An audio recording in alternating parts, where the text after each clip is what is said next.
දියසේන කුමාරව හැමතැනම මතුවෙනවා. එක දියසේන කුමාරයෙක් මගේ ගේට්ටුවේ එල්ලිලා හිටියා පැය ගානක් හොඳට විකුණන්න පුළුවන් චරිතයක් බවට පත් වෙනවා. මේ දැන් හම්බ වෙනවා දේහය.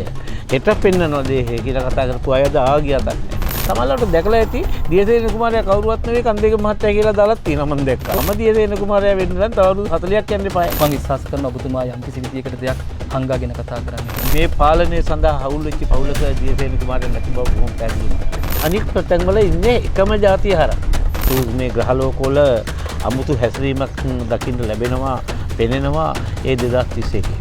ඔවුන් පාලනය කරන්නේ නම් මේ දේශපාලනය නෙවෙයි. වෙනින් බලවේගයන් විසින් ඔවුන්ව පාලනය කරලා යම් යම් තීන්දුව කාරණා ගන්න බව පෙනෙමින් ඉන්නවා. ඒක සුද්ධ වීමේ නැත්නම් සුද්ධ කිරීමේ කාලයක් මේ එන්නේ. මේ රටේ ඔය තියෙන ප්‍රශ්න ටික ඔක්කොම නිරාකරණය වෙයි. ඔබතුමාට මේ රටේ රජකම දුන්නොත් ඔබතුමා කොතනින්ද මේ රට හදන්න පටන් ගන්නේ? දෙන්න දුර ලංකා රජකම ලෝකෙ පෙරලෙන්න පටන් ගත්තා කියලා අර හාවට දැන්නා වගේ දුවන්න ගන්නවා. ජනතාව පිසුන නටන්නේ පිස්සු නටන තැනක රජකම මොකටද? මහාවංශය ලියාපු මිනිස්සු අපි මත් කරලා දැම්මා, අපිව රවට්ටලා දැම්මා.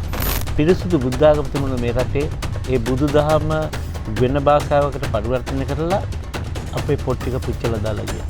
මේවා අපේ කට්ටියට තේරුණා. ඊවරයක් දරපු ඒ ස්වාමීන් වහන්සේ මේ ටික අත්තු 7 දෙනෙක් උසට පිච්චුවේ කොහොමද? මං අහන්නේ ඒකයි.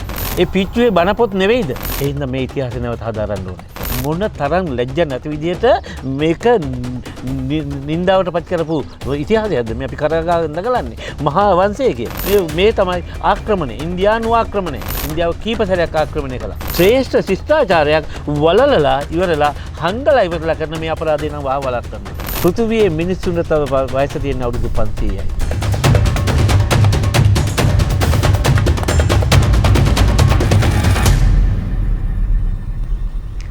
විග්‍රහාගී අපි අපේකම හොයාගෙන සූර්ය මංගල්‍යයට කලින් මේ ස්ථානයට ආව ඔබට මතක නම් එක්තරා වැඩසටහනකදී බොහොම අපූර්වට මේ කුඹුරු අස්වද්දන කටයුත්ත අපි හරි ලස්සනට රූපරාමුවෙක් ඔබට අරගෙන ආවා. එතන හිටියා අපේ රටේ අපි බොහොම ආඩම්බරයෙන් කතා කරන ප්‍රවීණ පරිසරවේදියා. තිලක් කන්දේගමයන් එදා අපිට කිව්ව යම්කිසි පණිවිඩයක් තිබුණා. අපිව අවදි කරන්න මොනතරම්නම් එතුමන් උත්සාහ ගන්නවද සහ මේ හෙලේ තියෙන වටිනාකම් ටික මතු කරන්න මොනතරම්නම් උත්සාහ ගන්නවද කියන කාරණේ ඔබට දැනෙන්නට ඕනේ. එතකොට යම්කිසි විදියකට මේ අපේ පිටුපසින් අපිට දකින්න තියෙන්නේ එදා ඒ කරමින් හිටිය කාර්යයේ යම්කිසි විදියකට දැන් මේ වෙනකොට මේ පැලවෙලා තියෙන කාර්ය මේ අපි මොකද්ද මේ පොළොවේ පැල කරන්න හදන්නේ කියන එක ඔබට දැක ගන්න පුළුවන් වේවි. ඔබතුමන් බොහොම ගෞරවයෙන් පිළිගන්නවා විග්‍රහාගී තිලක් කන්දේගමයන් කියන්නේ හැමදාම මිනිස්සුන්ට බොහොම වටින දේවල් ටිකක් එකතු කරපු සහ යම්කිසි විදියකට මේ හෙලේ අවදි කරන්නට දරන දැවැන්ත උත්සාහයන් මේ පිටුපස තියෙනවා සහ ඔබතුමාගේ මේ හැඟීම තවමත් තේරුම් ගත්තේ නැති යම්කිසි විදියකට මේ රටේ පාලකයින් හෝ වේවා පාලිතයින් හෝ වේවා මේ බොහෝ පිරිසක් ඉන්නවා. හැබැයි අපි නැවත නැවතත් එකම කාරණේ තමයි මේ කියමින් ඉන්නේ. වර්තමානයේ වෙනකොට යම්කිසි වෙනත් කතා බහක් හැදෙමින් ඉන්නවා මේ ඛේදවාචක මොනවා නිර්මාණය වුණත් අපිව බේර ගන්නට කවුදෝ එනවාදෝ කියලා කතාවක් තියෙනවා. මේක ඇතුලේ විවිධ ජනප්‍රිය නම් කතා කරමිනුත් වෙනවා. යම්කිසි විදිහකට දියසෙන් කුමාරයෙක් බිහි වෙනවා. එහෙම නැත්නම් රාවණ ශක්තිය යලි මතු වෙනවා. එහෙම නැත්නම් නැවත රාවණ යුගයක් උදා වෙනවා. සරණම යුගයක් එනවා කියන විවිධ දේවල් තියෙනවා. හැබැයි කවුරු හරි යම්කිසි විදිහකට මේ සෝබාදහම තුලින් කෙනෙක් මතුවේ කියන සිතුවිල්ල අපි සතුවක් තියෙනවා. ඔබතුමාට ඇත්තට මොකද හිතෙන්නේ? දියසේන කුමාරව හැමතැනම මතුවෙනවා. මේ සංකල්පය බොහෝම කාලයක් තිස්සේ එන හින්දත් මේ මොහොත වෙනකොට දියසේන කුමාරයාගේ වමනාව රටට දැනෙන හින්දත් දියසේන කුමාරවරු හැමතැනම මතුවෙනවා මේ වෙලාවේ. කතිකාවත විතරක් නෙමෙයි. එක දියසේන කුමාරයෙක් මගේ ගේට්ටුවේ එල්ලිලා හිටියා පැය ගාණක් මේ මට එයාව පණ්ඩ ගන්න බැරුණා. පොලිසිය උදව් කරන් තමයි එයාව අත්අඩංගුවට ගත්තේ. එහෙම දියසේන කුමාරවරුත් ඉන්නවා. සමහර අය දියසේන කුමාරයා කතා කරුවා. ඔහු ඉන්න තැන මං විතරයි දන්නේ. ඒ හින්දා ඔහු નિયમિત වෙලාවට ඉදිරිපත් කරන්න. ඔහු බිහි වෙන්නේ අහවල් තැනේ. බොහෝ කතන්දර කියනවා. ඒ කතන්දර ඇස්සේ මම බලාගෙන ඉන්නේ එක දෙයයි දියසේන කුමාරයාත් අපේ රාවණ මහා රාවණයන් වාගේම හොඳට විකුණන්න පුළුවන් චරිතයක් බවට පත් වෙලා. මාතෘකාවක් බවට පත් වෙලා. මහා රාවණයන් විකුණුවා මිනිස්සු ඒකට කියන්නේ මහා මොකද්ද අප්‍රසන්න විදිහට. මේ දැන් හම්බ වෙනවා දේහය. හෙට පෙන්නනවා දේහය කියලා කතා කරපු අයද ආගියතක් නැහැ. ඒ වගේ දියසේන කුමාරයා ගැනත් ඒ විදිහටම කියනවා. ඒක තුල මේ මහා ශ්‍රේෂ්ඨ බලාපොරොත්තුව බොඳ වෙන්න ඉඩ තියෙනවා. හැබැයි මම කියනවා මේ මොහොතේ දියසේන කුමාරයෙක් අවශ්‍යයි. පැහැදිලිවම මේ පුද්ගලයෙක් දෙන්නේ. එහෙම නැත්නම් යම් ශක්තියක්ද? එහෙම නැත්නම් ඇත්තටම මෙහෙම කෙනෙක් ඉතිහාසයේ හිටියද? ශක්තියක්. හැබැයි ශක්තියක් ඉන්න බෑ. ශක්තියක් විතරක් આવොත් ඒක අවතාරයක්. බොහොම පැහැදිලිව අපි දන්නවා ආපෝ තේජෝ වායු පඨවි සහ විඥාන. ආපෝ තේජෝ වායු පඨවි ඝන වස්තුවක්. නමුත් එය දැඟලන ප්‍රාණ පන තියෙන වස්තුවක් වෙන්න විඥානත් එන්න ඕනේ. පැහැදිලිවම. එතකොට එවැනි පංචභූතයන්ගෙන් සැදුණු චරිතයක් තමයි ඉස්සරහට එන්නේ. ඒ චරිතය තුලට මේ චරිතය ඇතුල් වෙනවා. දියසේන චරිතය ඇතුල් වෙනවා. මේක පැහැදිලි කළොත් සිද්ධාර්ථ කුමාරයා ඉපදෙනවා. සිද්ධාර්ථ කුමාරයා තුලට ඒ සම්මා සම්බුද්ධ චරිතය, ඒ සම්මා සම්බුද්ධ ආත්මය, සංසාරිකව ගමන් කරපු ඒ ආත්මය ඇතුල් වෙනවා. ඉපදෙනකොටම ඇතුල් වෙනවා. ඒ වාගේ විශ්වාස කරන්න බැයිද අනාගතයේ මේ රටේ ඇති වෙලා යන මේ කුණු වෙච්ච දේශපාලනය හරහා, කුණු වෙච්ච සංස්කෘතිය හරහා මේක නිවැරදි තැනකට එන්න ඕනි නම් ඒ නිවැරදි තැනට මොකද හේතු දෙකක් උඩ කවදා හෝ දවසක මෛත්‍රී බුදුහාමුදුරුවෝ ඉපදෙනවා. කියන්නේ පහළ වෙනවා. එතකොට මෛත්‍රී බුදුහාමුදුරුවෝ එනකොට මේ මිනිස් සමාජයේ බණහන්න පුළුවන් දියුණු සමාජයක, නිවුණු සමාජයක තියෙන්න ඕනේ. ඒ සමාජය හදන්න ඕනේ. එතකන් මේ බුදුදහම පැහැදිලිව ඉස්සරහට යන්න ඕනේ මේක විනාශ නොවි. එහෙමනම් රාජ්‍ය නායකයෙක් බුදුදහමට ගරු කරන, බුදුදහම හරියට නිවැරදිව රැකගෙන යන රාජ්‍ය නායකයෙක් බිහි වෙන්න ඕනේ. ඉස්සරහට. එතකොට ඒ අවශ්‍යතාවය එහෙමම තියෙනවා. අර පැත්තෙන් නිවුණු සමාජයක් හදන්න ඕනේ. එහෙමනම් නායකයෙක් බිහි වෙන්න එපායි. එතුමා රාජ්‍ය නායකයා වෙනවා කියන එකත් විශ්වාසයි. අනිවාර්යෙන් රාජ්‍ය නායකයෙක් කරනකොට කවදාකවත් මේ වැඩේ කරන්න බෑ. ඒ දියසේන කුමාරයා කියලා කවුරු ඉපදෙන සංකල්පය එනවා ඉපදෙන්න අවශ්‍යයි මේ වෙලාවේ. නමුත් ඔහු මේ රටේ පාලනය බාර ගන්න ඕනේ. මේ බාර ගන්න පුජ්‍යලයා ඉතා බෝසත් චරිතයක් බවට පත් වෙන්න ඕනේ. බුද්ධිමය සත්‍යය. ඒ කියන්නේ බෝසත් චරිතයක් බවට පත් වෙන්න ඕනේ. මේ රටේ මිනිසුන්ගේ බලාපොරොත්තු ඒකයි. වුන් කාලා එන්නගෙන අපේ භාෂාවෙන් කිව්වොත් එන්නගෙන කාලා ඇතිතරම් දැන් උන්ට දේශපාලන එපා වෙලා මේ රටේ මිනිස්සු. අර ඔබතුමා කලින් වැඩසටහනක කිව්වා නාලා නාලා එහෙමත් වෙනවා. ඒ වාගේ. එන්න මිනිස්සු බලාපොරොත්තු වෙනවා ඒ සාධාරණ රජුරෝ. ඒ සාධාරණ රජුරෝ කොහෙන් හරි පහළ වෙයි කියලා තමයි ඒගොල්ලෝ බලා හිටියේ. අපි දන්නවා රජෙක් නැතුව හිටපු වෙලාවේ ගොංගලගොඩ බණ්ඩලා ගැන අපි එහෙම කතා කරනකොට එහෙම අය නායකත්වයට පත් කරන්න උත්සාහ ගත්තා මේ රටේ මිනිස්සු. නායකත්වයක් අවශ්‍යයි කියලා. ඒ බලාපොරොත්තුම අද තියෙනවා. ඇයි කිසිම කෙනෙක් විශ්වාස කරන්න බැරි මට්ටමට මේ රටේ දේශපාලනය ඇට්ටකුණා වුණා.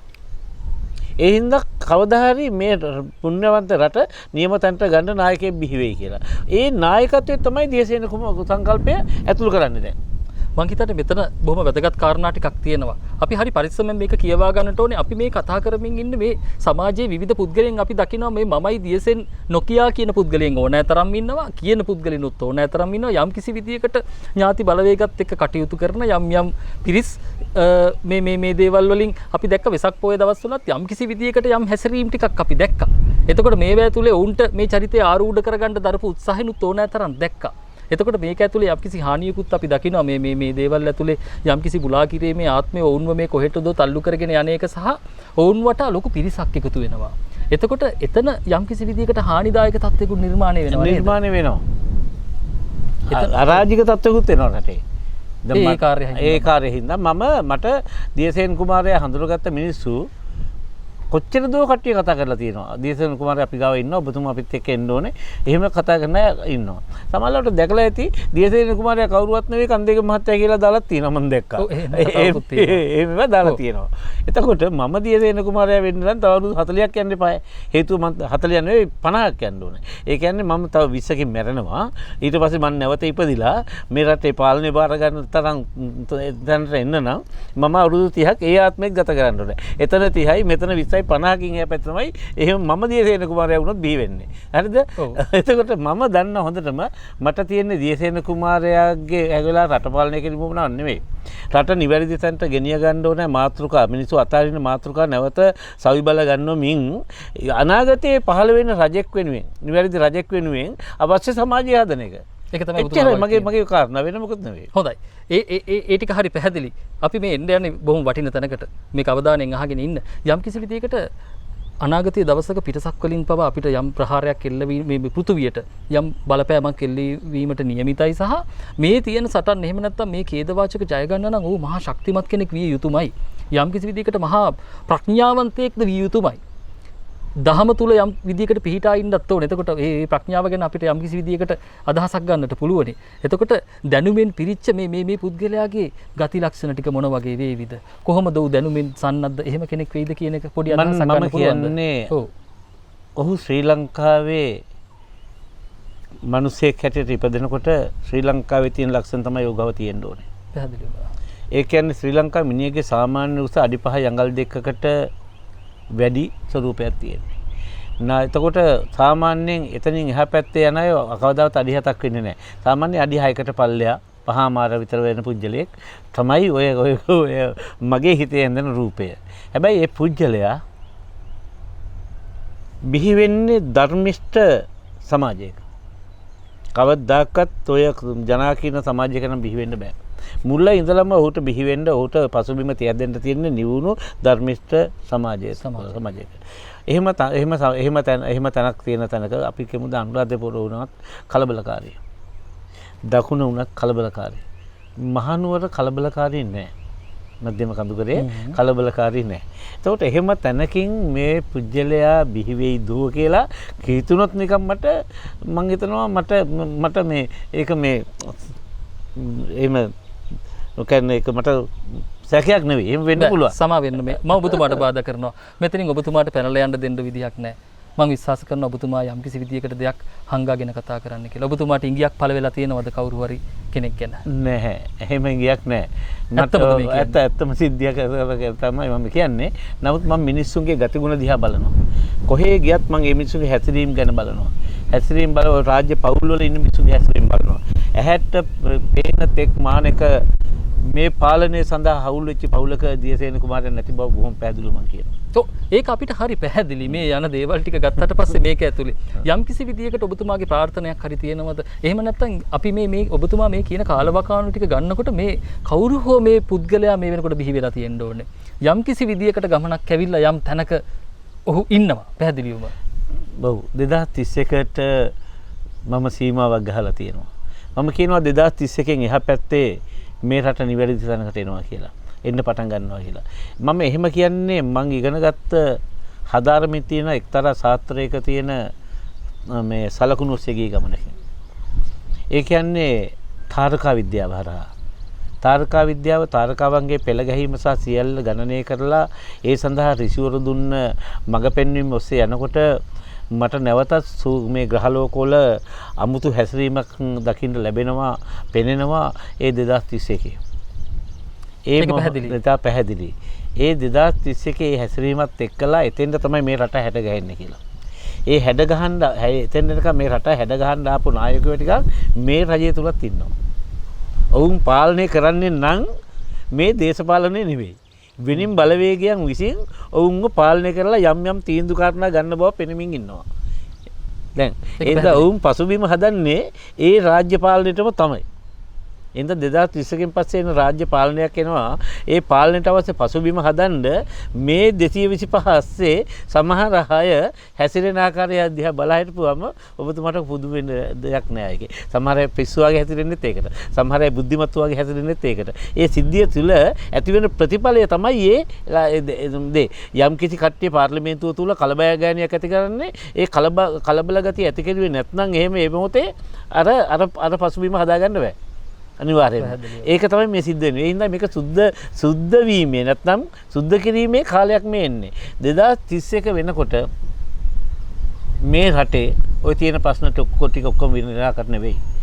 ඒක හින්දා කොයිඩ් ප්‍රශ්නේ ආවෙත් අපිට මේකත් එක්කලම තමයි. මේක තුල මිනිසුන්ගේ මරණ බය, තණ්හාව ඔය සියල්ල අඩු වෙමින් ඔවුන් උත්සාහ ගන්නේ දැන් ධර්මයේ පැත්තට නැඹුරු වෙන්න. ඒ කියන්නේ කොවිඩ් ආශිර්වාදයක් කියලා. කොවිඩ් ආශිර්වාදයක් කියලා මම එදා කිව්වා. ඔව් අපි මේ දේවල් ගැන කතා කරනකොට මේක අපි බොහෝ තැන්වල කතා කරපු කාරණයක්. හැබැයි මම මේ අහන්න යන්නේ ප්‍රශ්නයක් නෙමෙයි. මම පොඩි අදහසක් එකතු කරන්නට යන්නේ. ඔබතුමා මොනතරම්නම් මේ රටට ආදරය කරනවද? ඔබතුමාගේ මේ භවයේ නෙමෙයි ඉතින් එහාට යනකොට හරි වේවා ඔබතුමාගේ මෙහෙවර මොන වගේ තැනක තියෙන්නට ඇතිද? හැබැයි ඔබතුමාට මේ තැන් හොයාගන්න මේ තරම් ඥානයක් අවදි වූවා නම් මේ දැක්ම ඇතුලේ මම විශ්වාස කරනවා පැහැදිලිවම මේ දේසෙන් කුමාරයා ගැන ඔබතුමා දන්නවා කියලා. මම පිළිතුරක් බලාපොරොත්තු වෙන්නේ නැහැ. මේක අපි සමහර විට මේ වෙලාවේ කලබලේ කතා කරන්න ඕන කාරණේකුත් නෙමෙයි. ඒක මම විශ්වාස කරනවා කියන එක විතරයි මම මේ වෙලාවේ ප්‍රකාශ කරන්නේ. මම වෙන තැනකට තමයි මේ එන්න හදන්නේ. ඔබතුමා යම්කිසි විදියකට අපිත් එක්ක මේ මීට පෙර සාකච්ඡාවකදී කියනවා මේ දේවල් හොයාගෙන එනකොට මම ඒ කාරණේ දන්නවා කිව්ව හින්දාම මෙතනට එන්නේ. මට යම්කිසි කාලයකදී මට කරන්න බැරි වෙච්ච වගකීම් මගෙන් පැහැරුණු වගකීමක් මට මේ නැවත ඉෂ්ට කරලා යන්න තමයි මම ඇවිල්ලා තියෙන්නේ. ඒ වගකීම තමයි මම මේ ඉෂ්ට කරමින් ඉන්නේ. අපි දන්නවා යම්කිසි විදියකට මේ අවදි වීමින් යන්නේ මේ හෙළය නම් මේ නැවත ඇවිල්ලා ඉන්නේ ඒ හෙළයෝ නම් ඒ රජවරු නැවත මේ පොළොවේ බිහි වෙලා ඉන්නවා නම් යම්කිසි විදියකට ඒ වගකීම ගැන ඔබතුමා මං හිතන්නේ මේක අපි එළියේ කතා නොකරමුකෝ. අද සමාජයට ගැළපෙන්න අර වචනත් එක්ක හරබ කරන හින්දා ඒ ගැන අපි පැත්තක තියලා යම්කිසි විදියකට මේ සමාජයේ තීරණය කරොත් අර දියසෙන් කුමාරයා අපි එනකන් පැත්තක බලාගෙන ඉමු. ඔබතුමාට මෙන්න මේ තනතුර පිරිනැමුවොත් ඔබතුමාට මේ රටේ රජකම දුන්නොත් ඔබතුමා කොතනින්ද මේ රට හදන්න පටන් ගන්නෙ? රජකම දෙන්න හැදුවොත් මං දුවන්නේ ලෝකේ මේ ලංකාවේදී මට දෙන්න හැදුවොත් ලංකාවේ රජකම ලෝකේ පෙරලෙන්න පටන් ගත්තා කියලා අර හාවට දැන්නා වගේ දුවන්න ගන්නවා. ඇයි ඒ? ඒක නේ ඔබ දුවනවා. සුදුසු නෑ මෙවැනි රාජ්‍යයක රජකම බාර ගන්න. රජකම බාර ගන්න නම් ඒ රටේ ජනතාව බුද්ධිමත් වෙන්න ඕනේ. ජනතාව පිසුන නටන්නේ පිසු නටන තැනක රජකම මොකටද? ජනතාව තණ්හා අධික නම් තණ්හා අධික රටක රජකම මොකටද? මම බලාපොරොත්තු වෙන රජකම එහෙම සමාජයක මට වැඩන්නේ නැහැ. දැන් දියසෙන් කුමාරයාත් මෙහෙම හිතුවා. අන්න එහෙම නැති ඒ සමාජය තමයි හදන්න තමයි මම ඉන්න ඕනේ කියන එකයි මම කියන්නේ. තණ්හාව නැති, පිස්සු නැති, හරිද? ඊර්ෂ්‍යාව නැති, වෛරය නැති සමාජයක දියසෙන් කුමාරයා බිහි වෙන්නේ නැත. අනිවාර්යෙන් බිහි වෙන්නේ නැත. බිහි වෙලා කරන්න දෙයක් නැත. ඔබතුමා කියන්නේ ඒ වෙනුවෙන් පරිසරය පරිසරය සකස් කරන්න ඕනේ. මේ මොහොතේ දියසෙන් කුමාරයා ගැන කතා කරන මිනිස්සු ඉන්නවා නම්, ඔහුව ප්‍රාර්ථනා කරන මිනිස්සු ඉන්නවා නම් අනිවාර්යෙන් ඔහු ඒ පසුබිම හදන්න ඕනේ. දියසෙන් කුමාරයා මට හම්බ වෙයි. මරන්න කලින් කවදා හරි කොතනද හම්බෙන්න පුළුවන් ওই නායකයා. ඒක අපි විශ්වාස කරනවා. ඔව්. ඒ නායකයා රට වෙනුවෙන් ඉදිරියට එන ඒ නායකයා දකින්න වගේ ප්‍රාර්ථනාවත් ඒකයි. හරිද?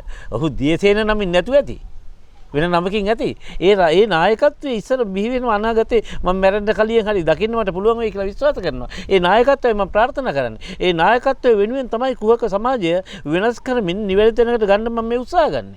ඒ කියන්නේ වගකීම තියෙන්නම මේ සමාජයේ සතුවමයි කියලා ඔබතුමා පැහැදිලි. දියසේන කුමාරයා බිහි වෙනවද නැද්ද කියන එක. හරිද? ඒ පිළිබඳව මේ වගකීම තියෙන මේ සමාජය අද ඉන්න මිනිසුන්ට. ඔබ මේක නැවත හිතන්න ඕන කාරණයක්. දහම අනුව ගත්තත් මේ වෙනකොට මේ සිදුවීම් පදින සියලු ව්‍යසන එහෙම නැත්නම් මේ ලෝකේ නිර්මාණය කරේ අපිමනේ. අපේම සිතුවිලි ටිකනේ මේ මෙතනට මේක අරගෙන ආවේ යම් කිසි විදියකට. එතකොට ඒ පරිසරය හදන්න වෙන්නේත් ඇත්තටම අපිටම තමයි. මේ වගකීම තේරුම් ගන්න යම් කිසි විදියකට මේ දේශපාලනඥයාට බැන ඉඳමින්, පාලකයාට බැන ඉඳමින්, එහෙම නැත්නම් නිලධාරීන්ට බැන ඉඳමින් අපේ වගකීම පැත්තකට දාපු જાතියක් අපි.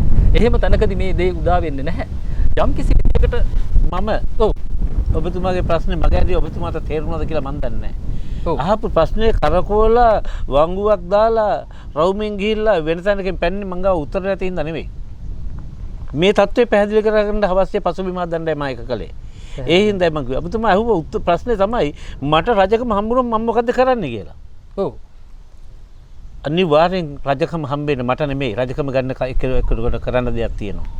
මොකක්ද ඇත්තට මේ කාර්යභාරය? කරන්න දේ තියෙන එක තමයි තමන්ගේ රටේ ඉන්න මේ රට පිළිබඳව හැඟීමක් තියෙන ලෝභකමකින් තොරව, ලාභ ප්‍රයෝජන වලින් තොරව රට වෙනුවෙන් ඉදිරිපත් වෙන ජනතාව අතුලේ ඉන්න නායකයෝ ටික හඳුනා ගැනීම. සැබෑ නායකයෝ ටික හඳුනගන්න එක. අඳුරගෙන ඔවුන් උපදේශක මණ්ඩල හැටියට පත් කිරීම අනිවාර්යෙන් කළ යුතුයි. අද උපදේශක ගුරු හැටියට පත් කරන්නේ, නායක හැටියට පත් කරන්නේ Tamanට ඡන්දය ලබා දෙන්න උදව් කරපු අය. ඔවුන් තමයි ඉහළ උපදේශක ගුරු හැටියට පත් කරන්නේ. ඔවුන් ඒ බලාපොරොත්තුවෙන් තමයි ඒ තනතුර බලාපොරොත්තුවෙන් තමයි මේ උදව්ව කළේ.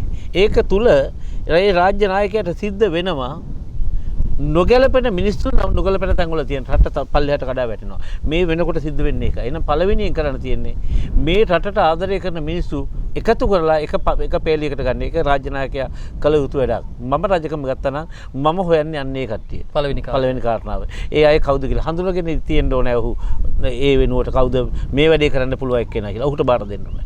ඒ එක්කම අපි හැමදාම කතා කරනවා දසිස් කෙනෙක් ගැන. දස ශීර්ෂ අධිපතියෙක් ගැන. ඒ කියන්නේ විද්‍යාවල් 10ක් හදාරපු පුජ්‍යලයෙක් ගැන. ඔහුව ප්‍රාර්ථනා කරනවා. ඔහුගේ පුතා දියසේන කුමාරයා වෙයි කියලා එලා ඉපදෙයි කියලා ප්‍රාර්ථනා කරනවා. එයා ඉපදලා ඇවිල්ලා මේ දස විද්‍යාව නැත්නම් මෙතන මොකක්ද කරන්නද එයා ඉපදලා වෙලා.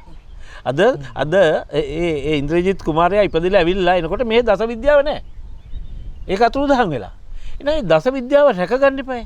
එහෙනම් මම ඊළඟ කාර්යය තමයි මේ සිලබස් උගන්වන මේ තියෙන පාඨමාලාව වෙනස් කරන එක. අනිවාර්යයෙන් පැහැදිලිවම මේ අධ්‍යාපන ක්‍රමය වෙනස් කළ යුතුමයි. වෙනස් කළ යුතුමයි මේක. ඒකට සිලබස් හදන්න ඕනේ නැහැ. කියන්නේ ඒකට විශේෂ නිර්දේශ හදන්න අවශ්‍ය නැහැ.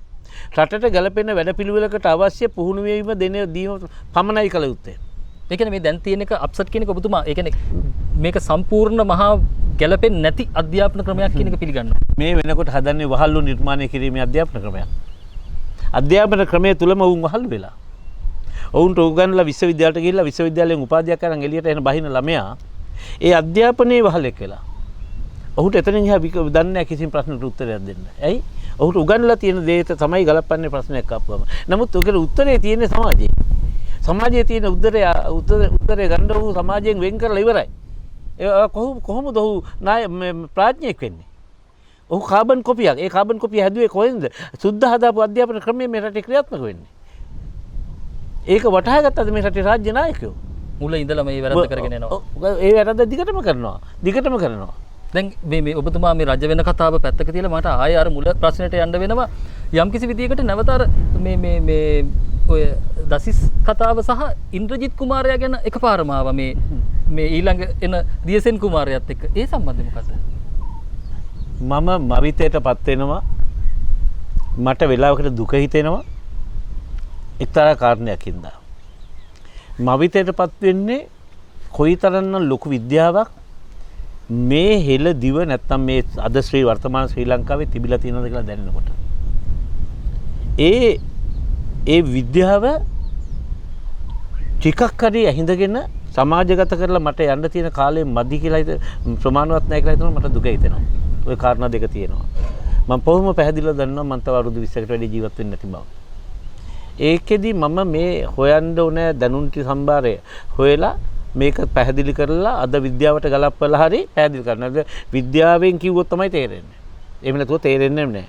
එහෙනම් මට කාලයක් තියෙනවද කියලා ඒ ටික මේ සමාජගත කරන්න ඉගෙනගෙන. එකක් තාරකා විද්‍යාව. තාරකා ග්‍රහලෝක හැසිරෙන ආකාරය. ග්‍රහලෝකවල සූර්යාලෝකයේ ග්‍රහලෝක හරහා පරාවර්තන වීමේදී ඇති වෙන වර්ණවල වෙනස්කම. සූර්යා අංශක 23මාරක් ඉහළට පහළට යෑම තුල වායුගෝලීය ප්‍රිස්මය හරහා එහි ආලෝකය වෙනස් වෙලා වර්ණ ටික කැඩෙන ආකාරය. ඒ ආලෝකයන් වලට මේ ශාක සංවේදී බව. එතකොට බක් මාසයේ ඉඳලා මාස 4ක් ශාකයක මුල් සක්‍රිය බව. එන්න ඒ කාලේ බේජ් ගන්නවා නම් මුල් වලින් බේජ් ගත යුතු බව අපේ මිනිස්සු දැනගෙන හිටපු බව. එතනින් එහා පැත්තේ මාස 4 අනිවාර්යයෙන්ම සාරයේ තියෙන කඳේ ගස්වල පොතු වලින් බෙහෙත් හදන්න ඕනේ බව දැනගෙන හිටපු මේ රටේ මිනිස්සු ගැන මතක් වෙනකොට. එයින් පස්සේ තියෙන්නේ කොළ වලින් තමයි මේ බෙහෙත් සාරය හදාගන්න ඕනේ කියලා කියාපු. මේ වෙදකමද කවුරුත් සාකච්ඡා කරන්නේ. මේක මෙහෙම වැළලෙන්න දෙනවද? නැත්නම් ඒක හොයලා එහි තියෙන විද්‍යාවත් එක්ක ඔප්පු කරලා තියලා පිළිගත හැකි මට්ටමට තියලා යන්න මට කල්ැද්ද? මට දුක හිතෙන්නේ ඒකයි. සාධාරණ ප්‍රශ්නයක් මතුවෙනවා. ඒ සඳහා හොයන ඒ විදිහට කරුණු හොයන කණ්ඩායමක් පෙළ ගහලා ඔවුන්ව එක්තරා එක්තරා වැඩපිළිවෙලක යොදලා ඔවුන්ට තව මේක දියුණු කරන්න ඉඩ දීලා මට යන්න වෙලාව ඇද්ද? මේව තමයි කාරණාව. ඒක නොකොලොත් නැවත ඉපදෙන ඒ රාජ්‍ය නායකට ඉපදෙන්න වෙන්නේ මේ වගේ නිකන් පුහු සමාජයක. බුද්ධිමත් සමාජයක නෙමෙයි. පුහු සමාජයක. එතන එක තේරුමක් නැති වෙනවා. ඔව් ඒක තේරුමක් නෑ. ඒකයි මම කියන්නේ දියසේන කුමාරයා ඉපදෙන්න බලාපොරොත්තු තියෙනවා නම් දැම්ම දිවස් හෙලන්න එපා මේ ලංකාවට. සුදුසු නෑ ඔබට ඉදිපෙන්න. ඉපදෙන්න. ඒ පරිසරය හැදෙනකන් ඒ පරිසරය එහෙමනම් ඒ සුදුසු පරිසරය හදන එක ඔබෙත් මගෙත් මේ ප්‍රාර්ථනාව ප්‍රාර්ථනා කරන අයගේ යුතුකම. එහෙනම් ගෙවල් වලට වෙලා ඉඳලා ගෙවල් වල ආර්ථිකය නග්ගලා දියුණු පවුලක් හදනට වැඩිය සමාජය තුලට බහැලා සමාජයේ මිනිසුත් එක්කලා ඒක හදන වැඩ පිළිවෙලට යන්න ඕනේ. මං ඉන්නේ එතන. මේ කියන කතාබහ ඇතුලේ සමහර දේවල් ඔබට ගෝචර වන්නටත් පුළුවන් නොවෙන්නටත් පුළුවන්. විවිධ බුද්ධි මට්ටම් වල ඉන්න පිරිස් විවිධාකාරයෙන් තමයි මේ දේවල් තේරුම් අරගන්නේ. යම්කිසි විදියකට ඔබ පෙරලා අපිට එවන අදහස් ඇතුලේ අපි දකිනවා මේ සමහර සාකච්ඡා ඔබ කොහොමද කියවා ගන්නේ කියන කාරණය. සමහර වෙලාවට අපි මේ කතා කරමින් ඉන්න සාකච්ඡාවේ ඇතුලේ වුණත් මේ කරුණු ටික ගැන කතා කරන්න නැතුව මේ පිටිපස්සෙන් පේන ගහක් ගැන කතා කරන පිරිස් ඕනෑ තරම් මේ සමාජයේ ඉන්නවා. අපිට මුණ ගැහිලා තියෙනවා. බුද්ධිමත් යම්කිසි විදියකට මේ හෙලයට ආදරය කරන හෙලෙයින්ට අපි මේ කතා කරමින් ඉන්නේ. සමහර දේවල් එතුමා ඔබෙන් යම් තරක්මක් දුරට පැත්තකින් තියෙනවා. සමහර දේවල් පැහැදිලි කරනවා. ඔබට වැටහීමේ කාරණා. ඒකට සුදුසු කාලේ එන්න ඕන කියන එකත් යම්කිසි විදියකට දැන නිසා නැවත මම අර රජ කතාවට එනවා. ඊළඟ කාරණේ විදියට ඔබතුමා මොකක්ද අරගන්නේ? යම්කිසි විදියකට අධ්‍යාපනයට යම් විදියකට නිවැරදි කිරීමක් කරනවා ඊට පස්සේ කොතනට දෙන්නේ?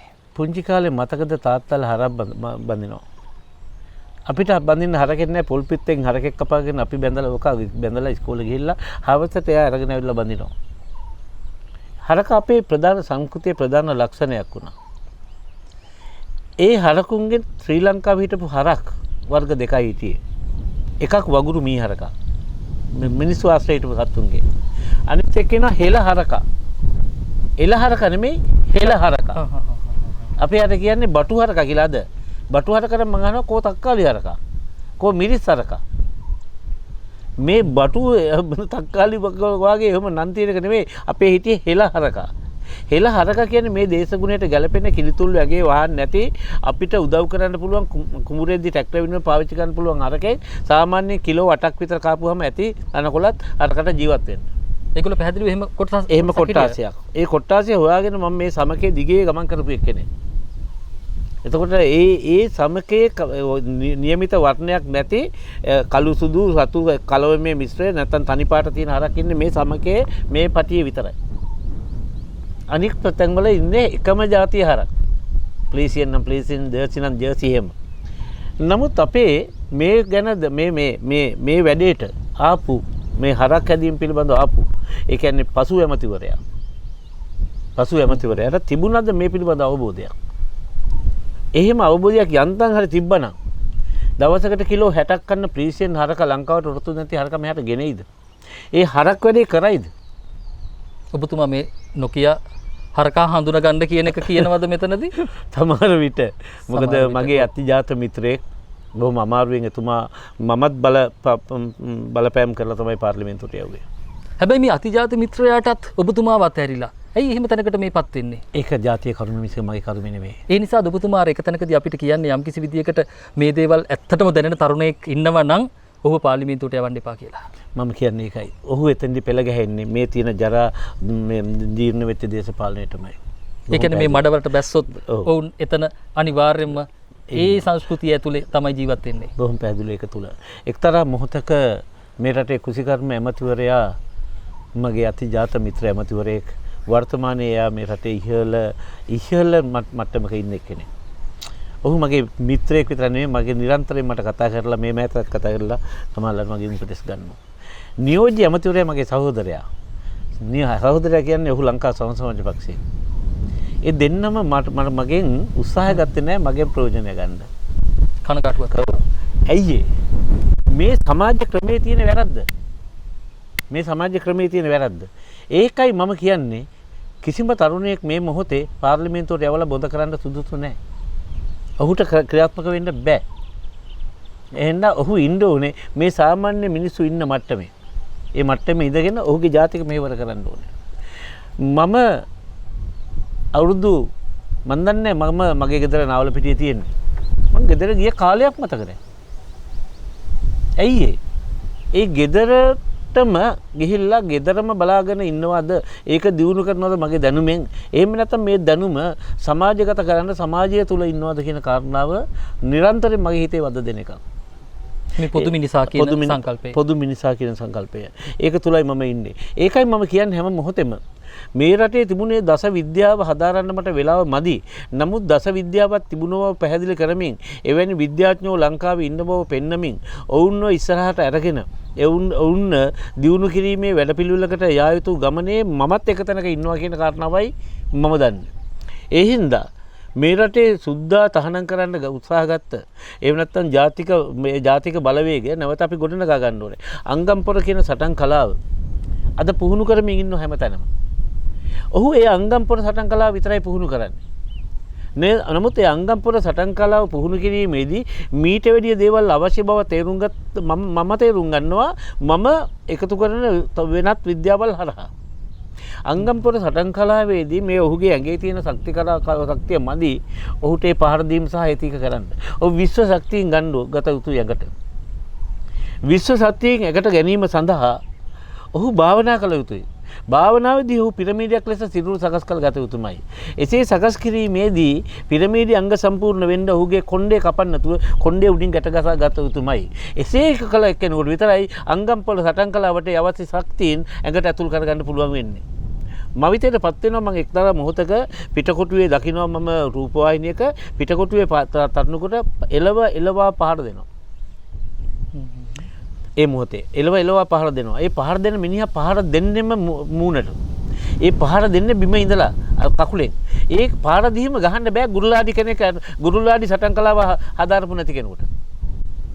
මට කරන්න දෙයක් නැහැ. ඔහු හොයාගන්න බැරුව ගියා. නැත්නම් මම ඔහු හොයාගන්නවා. මේ අපේ රටේ තරුණයෙක්. ඔහු බැඳිලා තිබුණ එක්තරා ආයතනයකට කොතන හරි ඔහි පහර දුන්නේ පුජ්‍යලයට. පහර දුන්නා. ඒ පහර දිය යුතුයි. ඔහු ගුටි කෑ යුතුයි. ඔහු කරපු දව අධිරාජ්‍යවාදී වෙනුවෙන් පෙනී හිටින්න ගිය NGO කාර්යයක් ඒකයි ඔහු ගුටි කන්න ඕන. ඔහු ප්‍රසිද්ධියම ගුටි කෑවා. පිටකොටුවේදී මම රූපවාහිනියේදී දැක්කා. මට වැදගත් උනේ ඔහුගේ ගුටි කෑම නෙමෙයි. ඒ ගුරුලාඩි සටන් කලාව පුහුණු කරපු එකනාගේ ඒ ඥානය ඔහුගේ ඇඟේ තිබුණේ ඔහුගේ පවුලේ කට්ටිය හොයන්න මට ඔහු හොයාගන්න බැරුණා. මට උන් තියෙන ඔහුගේ පවුලේ උදවිය ගැන හොයන්න. එන්න ඒකටයි මම ජීවත් වෙන්න ඕනේ. ඔබට වගකීමක් තියෙනවා යම් කිසි විදියකට මේ ගැන අදහසක් තියෙනවා නම් මේ පුද්ගලයා කවුද කියලා දන්නවනම් විශ්වකර්ම නාලිකාවට යම් පණිවිඩයක් දෙන්න. කන්දේ ගමයන් සොයාගෙන ඇවිල්ලා යම් කිසි විදියකට අපි දන්නවා මේ වෙනකොට හෙළයෝ අවදි වෙමින් ඉන්නවා. හෙළයෝ නැගිටිමින් ඉන්නවා. ඒ කතාව කියනකොට යම් කිසි විදියකට ඒ හැඟීම අපිට දැනෙනවා. මේ තරුණ දරුවෝ යම් කිසි විදියකට අපේ සමකාලීනයෝ යම් කිසි විදියකට අවදි වෙමින් මේ අංගම්පුර සටන් කලාව ප්‍රගුණ කරමින් ඉන්නවා. මේ වටා තිබුණ යම් කිසි විදියකට හෙදකම වෙන්න පුළුවන් නිල ශාස්ත්‍රද මේ ධානාංගම් මේ සියල්ලක් වඩමින් ඉන්න ඔබතුමා කිව්වේ සමහර විට අර මේ ටියුෂන් පන්ති දාගෙන විවිධ නාටක ඉදිරිපත් කරන පිරිස ගැන නෙමෙයි මේ කතා කරන්නේ. ඇත්ත හැඟීමෙන් මේ අපේ හෙළ ශිල්ප මතු කරගන්න පිරිස ගැන මේ කතා කරන්නේ. ඔව් පැහැදිලිවම ඔව්. අපි අතර ඉන්නවා දැන් මම දන්නවා මංගාව ඉන්න තරුණයෝ මංගාව තරුණයෝ එනවා ඒගොල්ලෝ දෙමව්පියෝ මට ගැල්ල බාර දෙනවා සර් මෙයාට රස්සාව තියෙනවා මෙයා රස්සාවට යන්න කැමති නැහැ සර් ගාවම ඉන්න ඇවිල්ලා කැමති කියලා කියනවා ඔන්න ගෙනාවා කියලා කෙනා ඉන්නවා එහෙමයි ඉන්නවා මංගාව එතකොට ඕක දිහා බලපුව උම්මත්තකයෝ කියලා හිතනවනේ නැහැ ඔහු මේ වැඩේදී මාත් එක්ක එක්කව වෙන්න තියෙන චරිතයක් හැබැයි ඔහු සදාකාලිකව මාත් එක්ක ඉඳී කියලා මම විශ්වාස කරන්නේ ඔහුගේ කොටස ඉවර කරලා ඔහු යනවා අනිවාර්යයෙන් හොයාගෙන යනවා ඔව් යනවා ඔහු අනිවාර්යයි ඒකෙන්ම වෙනවා එතකොට අන්න ඒ කට්ටිය මංගාවට එන්න නම් මම වෙන් වෙලා ඉන්න ඕනේ. ඒ වෙන්වීම තමයි මේ තියෙන්නේ. ඒ වෙන්වීම නිසාම තමයි ඒ එක වටින පුජ්‍යලයන් සහ වටින දේවල් මට මේ හම්බ වෙන්නේ. එහෙනම් මම අනාගතේ උත්සාහ ගන්නේ දියසේන කුමාරයෙක් ප්‍රාර්ථනා කරනවා නම් මේ රටේ මිනිස්සු දියසේන කුමාරයාට එන්න සුදුසු පරිසරය හදන්න තමුන්වහන්සේලා කැප වෙන්න. එච්චර මට කියන්න තියෙන්නේ. ඒ අයට කියන්නේ දියසේන කුමාරයා ඉන්න තැන හොයලා ඔහුව ගෙනත් දාන එක නෙමෙයි කරන්න තියෙන්නේ. ඒ ගෙනත් දැම්මොත් එහෙම එයා නැත්තට නැති වෙලා යයි. ඒ සමාජය හදන්න උදව් කරන්න. එයා එන එක යම් කිසි විදියකට ඒ ආගමනේ සිදුවේවි අපේ වගකීම තේරුම් ගන්න කියන එක ඔබතුමා මේ කියන්නේ. මේ හැම දෙයක් ගැනම කතා කරනකොට එතුමා යම් කිසි දවසක මේ රටේ රාජ්‍යපාලකයා වුණොත් කොහොමද කරන්න කියන කාරණේ මේ කෘෂිකර්මාන්තයේ පැත්තෙත් මේ කාරණේ පැහැදිලි. හැබැයි මේ හැමතැනකම අර ඔබතුමා කිව්ව විදියට මේ නාන්න එහෙම නැත්තම් මේ අනාගන්න මේ ක්‍රියාවලිය නැත්තම් මේ අපි ඉන්නේ කැඳහැලියේ. කැඳහැලියක් බවට පත් කරගන්නා ක්‍රියාවලිය වෙන්නේ යම් කිසි විදියකට අවබෝධයක් නැතිකම තුලනේ. හැබැයි යම් කිසි විදියකට හික්මීමක් තිබුණා නම් දහම තුල පිහිටා සිටියා නම් ප්‍රඥාවන්තයෝ වුණා නම් ඔවුන් යම් කිසි විදියකට හරවත් විදියට මේ කටයුත්ත කරගෙන යාවි. ඔබතුමා හිතන විදියට යම් කිසි විදියකට ඔබතුමා ඒ රාජ්‍යත්වයේ ඉන්නවා නම් මේ ආගම දහමට දෙන තැන මොකක්ද? කොහොමද මේ තේරුමක් නැති හරසුන් යම්කිසි ආගම් හදලා ගෝත්‍රිකවාද නිර්මාණය කරපු මේ දේවල් කොහොමද නිවැරදි කරන්නේ? සින්දුවක් ලියනවා මන්ට මතක හැටියට සුනිල් ආරියරත්න ලියන්නේ. ගායනා කරනවා නන්දා මාලිනී ගායිකාව. ජාතික ගීතය විය යුත්තේ මේ ගීතයද කියලා මට වෙලාවක හිතෙනවා. ඒක කියනවා ඉල්ලීමක් කරන බුදුනි දේසුනි නබිනායකතුමනි මිනිසුන්ට ප්‍රඥාව දෙනු මැනවේ. ප්‍රඥාවන්තයෝ සිංහාරූඪ කළ මැනවේ.